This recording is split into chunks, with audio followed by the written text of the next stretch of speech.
Hello there and welcome back to the Pumpkin Patch. This is day number 18 in the Days of Halloween special. Today I'm your host, Matt Moser. Another Moser. Alright, let's not waste any time. Let's get right into the movies.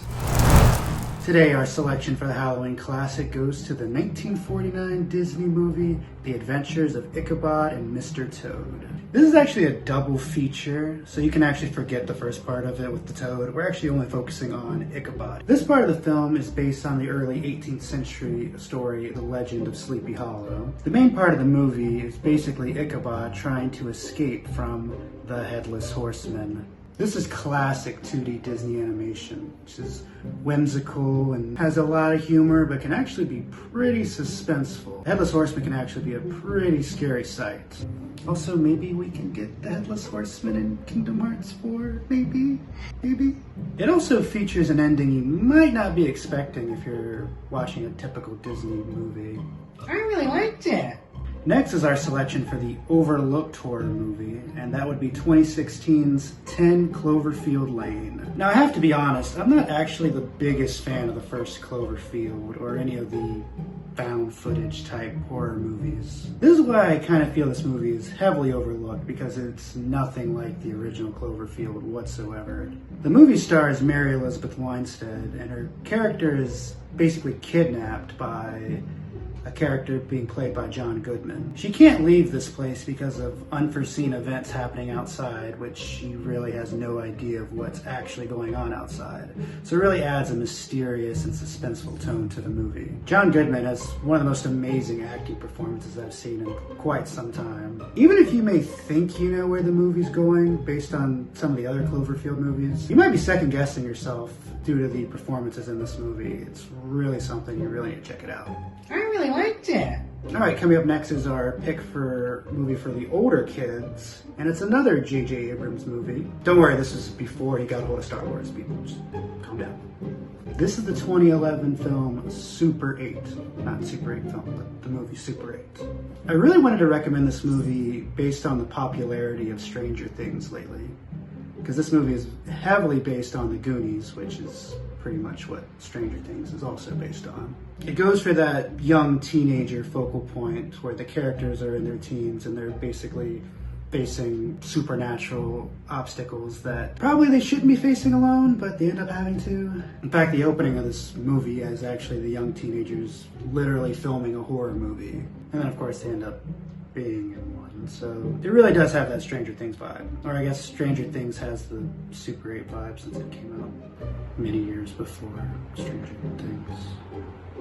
Anyways. Alright guys, and for our kids movie, we liked Alvin and the Chipmunks Meet Frankenstein. We really liked it because we wanted to eat the chipmunks. But for real, our selection for the kids' classic Halloween movie is Alvin and the Chipmunks Meet Frankenstein. This is the first of 3 Halloween-themed Alvin and the Chipmunks cartoons, and it stars, well, Alvin and the Chipmunks meeting Frankenstein. Don't worry, purists. The movie actually does a pretty good job making sure you realize Frankenstein is actually the doctor and not the monster, because Frankenstein was not the monster. I always loved watching Alvin and the Chipmunks when I was younger, due to the fact that I was one of 3 siblings, and we always kind of figured out which chipmunk each of us were. Can you guys guess which chipmunk I was? Can you? It's classic Alvin and the Chipmunks, and it's really good for everyone, especially if you want a good Halloween movie for the whole family. But if you want something really scary, watch any of the Jason Lee Alvin the Chipmunk movies, or even scarier, the Alvin TV show on Nickelodeon.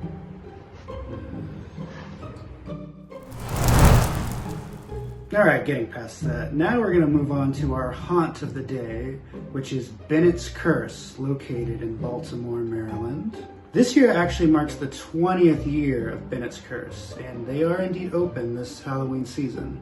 Masks are mandatory, so be sure to bring those, and they also are open for select nights in November and December as well. And if you're one of those people that are unsure about whether you should be attending one of these things, Bennett's Curse actually has a couple nights this month, social distance themed nights, which are basically haunts that have absolutely no actors in them at all. Be sure to check them out if you can and support them if you can. They're one of the nation's top haunts, so be sure to check them out.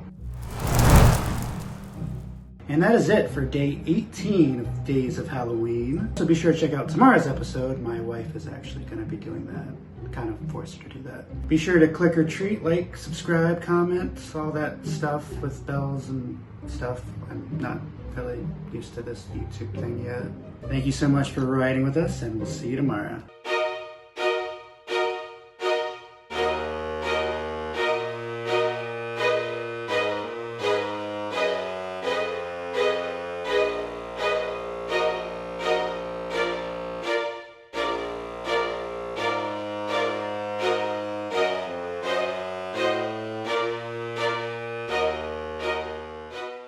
Are you filming?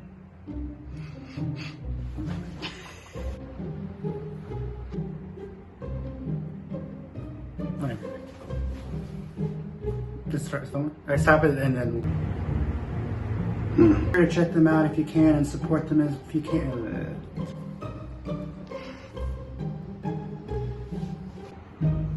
It's a cat. Cat. Anyways, thank you so much for riding with us, and we'll check you next time. No, that's the thing. Is that good enough? I really liked it.